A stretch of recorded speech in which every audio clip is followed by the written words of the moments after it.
আল্লাহ পাক বলছেন ইয়া আইয়ুহাল্লাযীনা আমানু দুখুলু ফিস-সিলমি কাফা, হে ঈমানদারগণ ইসলামের মধ্যে পুরোপুরি প্রবেশ করো। ইসলামের মধ্যে পুরোপুরি প্রবেশ করো। আপনারা একটা বিষয় একটু চিন্তা করেন, কেউ যদি মশারি টানায় অর্ধেক ভিতরে অর্ধেক বাইরে, অথবা ঠ্যাং মশারির বাইরে আছে, অথবা একটা হাত মশারির বাইরে আছে, আপনি মশারি টানাইছেন, মশারির ভিতরে পুরো ঢোকেন নেই, আপনাকে মশার কামড় থেকে বাঁচতে পারবেন? আপনি মশারি টানাইছেন, মশারির ভিতরে পুরোপুরি ঢুকতে হবে, তাহলে মশার আক্রমণ থেকে আপনি বেঁচে থাকতে পারবেন। তো ইসলাম শান্তির ধর্ম। ইসলাম কেউ যদি গ্রহণ করে, ইসলামের সুশীতল ছায়ার নিচে কেউ আশ্রয় গ্রহণ করে, দুনিয়াতেও তার জন্য নিরাপত্তা, শান্তি, আর আখেরাতেও চির শান্তির ঠিকানা, চির সুখের ঠিকানা, আল্লাহ পাক তাকে জান্নাত দিয়ে দিবে। এই জন্য ইসলামের মধ্যে পুরাপুরি প্রবেশ করতে হবে। অর্ধেক ইসলাম প্রবেশ করবে আর অর্ধেক ইসলামের বাইরে থাকবে, সে পরিপূর্ণ শান্তিও পাবে না দুনিয়াতে, আর আখেরাতেও পুরাপুরি আযাব থেকে সে বাঁচতে পারবে না। পারবে? কি বলেন? পারবে না। এই জন্য আমরা ইসলামের মধ্যে পুরাপুরি ঢুকতে রাজি আছি তো সবাই ইনশাল্লাহ? এই মাহফিলে আসার হুকুম, নামাজে আসার হুকুম কে দিয়েছেন? মাহফিলে আসার হুকুম কি? মাহফিলে আসার হুকুম হলো, আল্লাহ পাক বলছেন ইয়া আইয়ুহাল্লাযীনা আমানুত্তাকুল্লাহ, হে ঈমানদাররা আল্লাহকে ভয় করো, ওয়া কুনু মা'আস সাদিকিন, আর সাদিকিন নেককার মানুষের সাথে থাকো। বাজারে নেককার মানুষ বেশি নাই, মাহফিলে নেককার মানুষ বেশি? জোরে বলেন। ওই মেলায় নেককার মানুষ বেশি না মাহফিলে নেককার মানুষ বেশি? তো মাহফিলে আসার হুকুম আল্লাহ দিছেন কি দিছেন না? বলেন। ইত্তাকুল্লাহ, আল্লাহকে ভয় করো, কুনু মা'আস সাদিকিন, সাদিকিন সত্যবাদী নেককার আল্লাহওয়ালাদের সাথে থাকো। তো আল্লাহওয়ালাদের স্তর আছে। শাহজালাল এমনই আল্লাহওয়ালা ছিলেন ওই জমানায়, এই জমানায় আল্লাহওয়ালা আছেন। তো সকল যুগে আল্লাহওয়ালা থাকেন, প্রতি যুগে, প্রতি শতাব্দীতে, প্রতি যুগে, প্রতি সময় আল্লাহওয়ালা দুনিয়াতে বিদ্যমান। তো আলেম উলামা নবীর ওয়ারিস। তো আল্লাহওয়ালাদের, আলেম উলামাদের, নেককার মানুষের সহবতে কাছে আসা, কাছে থাকা। রসুল বলছেন আলমার উমা আমান আহাব্বা, যে লোক যাকে ভালোবাসে তার সাথে তার হাসর হবে। সুবহানাল্লাহ বলেন। তো এই মাহফিলে আসার হুকুম আল্লাহ দিয়েছেন, আল্লাহ রসুল দিয়েছেন। এই মজলিস এমন মজলিস, রসুল বলছেন চারদিকে ফেরেশতারা বেষ্টন করে আছে, ফেরেশতারা আসমান পর্যন্ত যায়। এই চারদিকে দিনে মাহফিলের চতুর্দিকে ফেরেশতারা বেষ্টন করে, তারা তালাশ করে কোরআন হাদিসের কথা কোথায় হয়, আল্লাহর বরত্বের কথা কোথায় হয়, জিকির কোথায় হয়। এই মাহফিল যখন ফেরেশতারা পায় তখন গেরাও করে চতুর্দিকে বসে যায়, যখন সুবহানাল্লাহ। আসমান পর্যন্ত তারা উঠে, আল্লাহর সাথে কথা হয়। শেষ পর্যন্ত আল্লাহ পাক ফেরেশতাদেরকে সাক্ষী রেখে এই মাহফিলে যারা আসে তাদের সমস্ত গুনাহগুলো মাফ করে দেন। সাধারণ বিষয় না। আর এই মেলায় গেলে, তো মেলায় যাইতে আল্লাহ নিষেধ করছেন। রসুল বলছেন বাজার হলো সবচেয়ে নিকৃষ্ট জায়গা, আর মসজিদ হলো সবচেয়ে উত্তম জায়গা। তো যারা মাহফিলে আসছেন তারা কার কথা শুনছেন? আর যারা মেলায় গেছেন তারা কার কথা শুনছেন? শয়তানের কথা। তা আমরা কার কথা শুনবো? জোরে বলেন, কার কথা শুনবো? আমরা আল্লাহর কথা শুনবো। যারা মেলায় যায়, যারা সুদ খায়, যারা ঘুষ খায়, তারা কার কথা শুনে? শয়তানের কথা শুনে। আল্লাহ কোরআনে বলছেন ইসলামের মধ্যে পুরোপুরি প্রবেশ করো। ওয়ালা তাত্তাবিউ খুতুওয়াতিশ শাইতান, শয়তানের পদাঙ্ক অনুসরণ করো না, শয়তানের কথা তোমরা শুনো না। কিয়ামতের ময়দানে আল্লাহ বলবেন ইয়া বানি আদম, হে বনি আদম, আলাম আহাদ ইলাইকুম ইয়া বানি আদম, হে বনি আদম, তোমাদেরকে আমি নিষেধ করে দিই নাই দুনিয়াতে আল্লাহ তা'বুদুশ শাইতান, শয়তানের ইবাদত করো না, বন্দেগী করো না। শয়তানের বন্দেগী কি? শয়তানের কথা শোনাই হলো শয়তানের বন্দেগী। এই জন্য আমরা কার কথা শুনবো? বুজুর্গণ, আল্লাহর কথা শুনবো না শয়তানের কথা শুনবো? মুয়াজ্জিন মসজিদ থেকে আজান দিয়ে দিল, আল্লাহু আকবার, আল্লাহু আকবার। মসজিদের মাইক থেকে মুয়াজ্জিনের কণ্ঠে আজানের আওয়াজ আমার কানে আসলো। আমি যদি মসজিদে হাজির দেই, মসজিদে হাজির হই, হাজিরা দেই, আমি কার কথা শুনলাম? আর আমি যদি মসজিদে না আসি, আমি কার কথা শুনলাম? শয়তানের কথা। আমার ভাইরা, শয়তান আমাদের কোনো উপকার করে কিনা? আমার বানাইছেন কে? জোরে বলেন। আমার বানানেওয়ালা কে? জোরে জোরে বলেন। আমার বানানেওয়ালা আল্লাহ। আমার রিজিক দেন কে? আমার পালনেওয়ালা কে? কোন খিলাতা হ্যাঁ? জোরে বলেন। আমাকে কে খাওয়ায়? কোন খিলাতা হ্যাঁ? জোরে বলেন আল্লাহ। কোন পিলাতা হ্যাঁ? আমাকে কে পান করায়? জোরে কোন আল্লাহ। কোন মেরা রব হ্যাঁ? আমার রবকে আমার রব আল্লাহ ছাড়া তো আর কেউ নাই, আছে? আমাকে খাওয়ায় আল্লাহ, আমাকে পান করায় আল্লাহ, আমাকে ঘুম দেয় কে? গভীর রজনীতে আমি ঘুমাইতে যাই, সারাদিন পরিশ্রম করে আমি বিছানার মধ্যে পিঠ লাগাই, আমাকে ঘুম ঢেলে দেন আমার চোখে কে? জোরে কোন কে? আল্লাহ বলেন ওয়াজআলনা নাওমাকুম সুবাতা, আমি তোমাদের জন্য ঘুমকে সৃষ্টি করেছি তোমাদের ক্লান্তি দূর করার জন্য। যেরকম আল্লাহু আকবার। আমার আল্লাহ আমার চোখে ঘুম দেয়, আমি সারা রাত আমি সারাদিন পরিশ্রম করে ঘুমাইতে যাই, আমি হাতে মোবাইল নিয়ে ঘুমাই আর মোবাইল চালাইতে থাকি, মোবাইলের মধ্যে আমি আল্লাহর নাফরমানি দেখতে থাকি, ঠিক না বে ঠিক? আমি ঘন্টার পর ঘন্টা মোবাইল চালাই, আমার আল্লাহ যা নিষেধ করেছেন দেখতে তাও আমি দেখতেছি মোবাইলের মাধ্যমে। 1 ঘন্টা 2 ঘন্টা 3 ঘন্টা 4 ঘন্টা মোবাইল চালাইতেছি, নাফরমানি করতেছি, তারপরও আল্লাহ পাক আমার ঘুম নষ্ট করে দেন নাই, আমার রিজিক বন্ধ করে দেন নাই। ওই আল্লাহ আমার চোখে আবার ঘুম দিয়া দেন, আমি সুন্দর শান্তির ঘুম ঘুমায়া যাই। এই ঘুম কে দিছেন? আমার আল্লাহ। আমাকে বানাইছেন আমার আল্লাহ।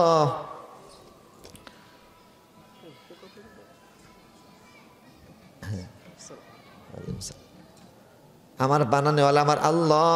আল্লাহ বলেন আল্লাহু খালিকু কুল্লি শাই, শুধু আমাকে বানান নাই, আল্লাহ পাক সকল বস্তুর স্রষ্টা। জোরে কোন আল্লাহু আকবার। সব আল্লাহ বানিয়েছেন। শয়তান কিছু বানাইছে? মূর্তি, যে মূর্তি হিন্দুরা মূর্তির পূজা করে, হিন্দুরা মূর্তি কিছু বানাইতে পারছে? জোরে কোন বানাইছে? আল্লাহ বলেন কুল আফারাইতুম মা তাদউনা মিন দুনিল্লাহি আরুনি মাযা খালাকু মিন আরুনি মাযা খালাকু মিনাল আরদি আম লাহুম শিরকুন ফিস সামাওয়াত। হে রাসূল, আপনি বলে দিন, তোমরা যে আমি আল্লাহকে ছাড়া, আল্লাহকে বাদ দিয়ে তোমরা যে যার পূজা করো, মূর্তির পূজা করো, এরা কোন জিনিসটা বানাইছে? কিছু বানাইছে? বানাইছে তো আমার আল্লাহ। সব কিছুর বানানো হলে আল্লাহ। আমাকে বানাইছেন আল্লাহ, আমাকে পালতেছেন আল্লাহ। আমি দুনিয়াতে আসার আগেই আমার মায়ের বুকের মধ্যে আমার আল্লাহ আমার জন্য আমার উপযুক্ত করে, না গরম না ঠান্ডা, এমন সুন্দর এক দুধের ব্যবস্থা করে দিয়েছেন। আল্লাহু আকবার। আল্লাহ বলেন আল্লাহু আখরাজাকুম মিন বুতুনি উম্মাহাতিকুম লা তা'লামুনা শাইআ। আল্লাহ তোমাকে তোমার মায়ের পেট থেকে বের করে আনছেন এমন অবস্থায় তুমি কিছুই বুঝতে না। বুঝতাম কিছু? ওয়াজআলা লাকুমুস সামআ ওয়াল আবসারা ওয়াল আফইদা। আল্লাহ তোমাকে দেখার শক্তি দিয়েছেন, শ্রবণ শক্তি দিয়েছেন, তোমাকে কান দিয়েছেন, অন্তর দিয়েছেন। কেন?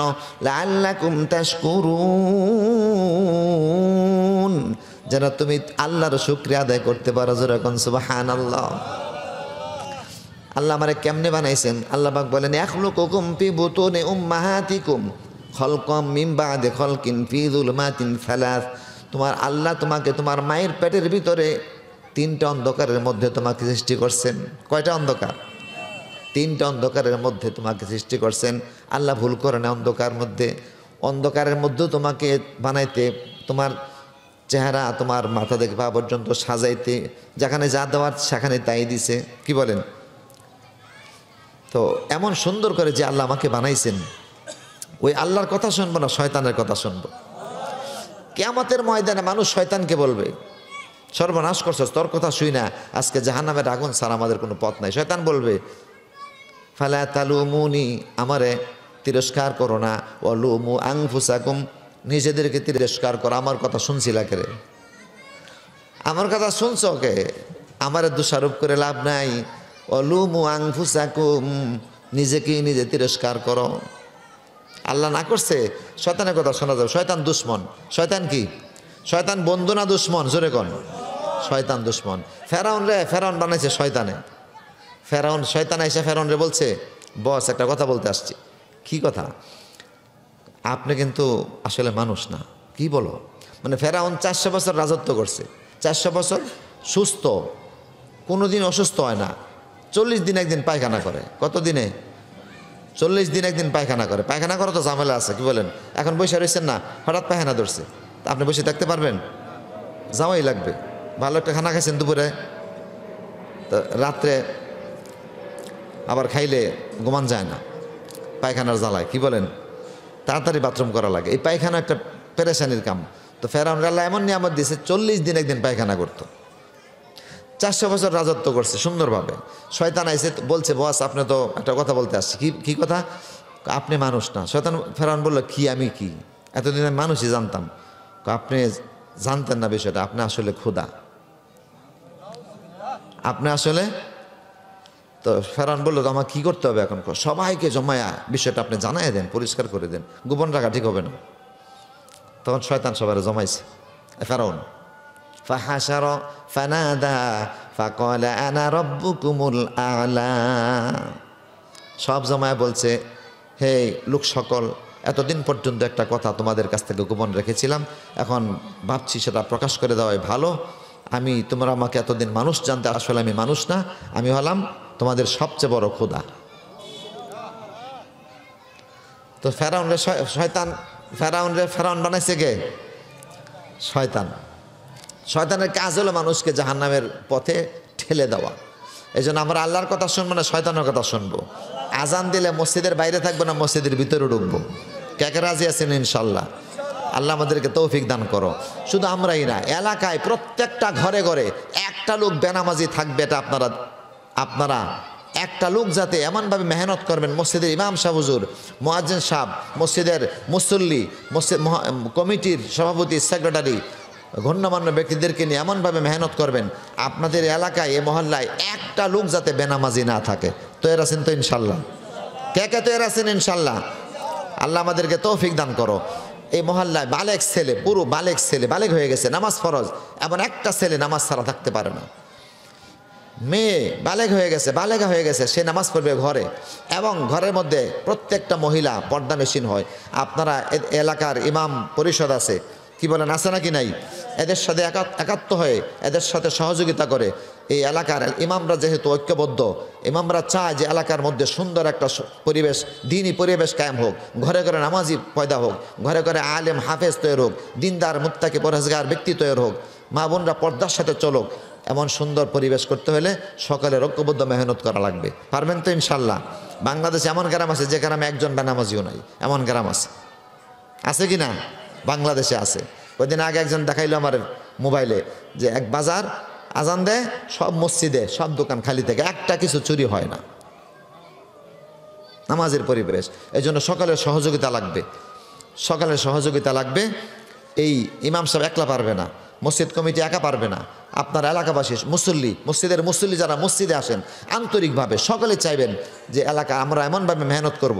আপনি যদি একটা লোককে মসজিদে আনার জন্য 5 টাকা চা খাওয়ান, 5 টাকা চা খাওয়াইছেন, একদিন না, 5 দিন না, 1 মাস খাওয়াইছেন।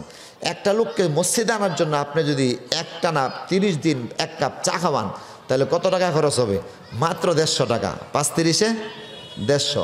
এই 150 টাকা খরচ করার পরে আপনি যদি লোকটার পিঠে হাত দেন, ভাই চলেন মসজিদে যাই, এই লোকটা 30 দিন তারা 30 কাপ চা খাওয়াইলেন, পিঠে হাত দিলে সে কি মসজিদে চলো এই কথা বললে না? সে পারবে বলেন? আচ্ছা, আপনার সবটা পাবেন কি? এই যে 150 টাকা খরচ করলেন মসজিদে আনার জন্য, মসজিদে দান করলে যে সব পাইতেন, আপনি এই 150 টাকা তার পিছনে খরচ করছেন, একটু সবও কম হবে না, সমান সব হবে। কারণ মসজিদ বানাইছেন কার জন্য? মুসল্লিদের জন্য। মুসল্লি না আসলে মসজিদের দাম আছে? কি বলেন? মুসল্লির জন্যই তো মসজিদ। এইভাবে প্রত্যেক আন্তরিকভাবে মসজিদ। এই রমজান চলে আসছে, এই এলাকার মধ্যে একটা লোক বেরোজা না থাকে, একটা দোকানের মধ্যে পর্দা লটকায় খানার মানুষের রোজা ভাঙ্গার ব্যবস্থা করতে না পারে। এই জন্য আপনারা সবাই যদি আন্তরিক হন, মসজিদ কমিটি, ইমাম মুয়াজ্জিন, মসজিদ কমিটি এলাকার গণ্যমান্য ব্যক্তিদের সাথে পরামর্শ করে এমন একটা সুন্দর পরিবেশ করলে কেমন হয়? ভালো হয় না খারাপ হয় বলেন? ভালো হয় না?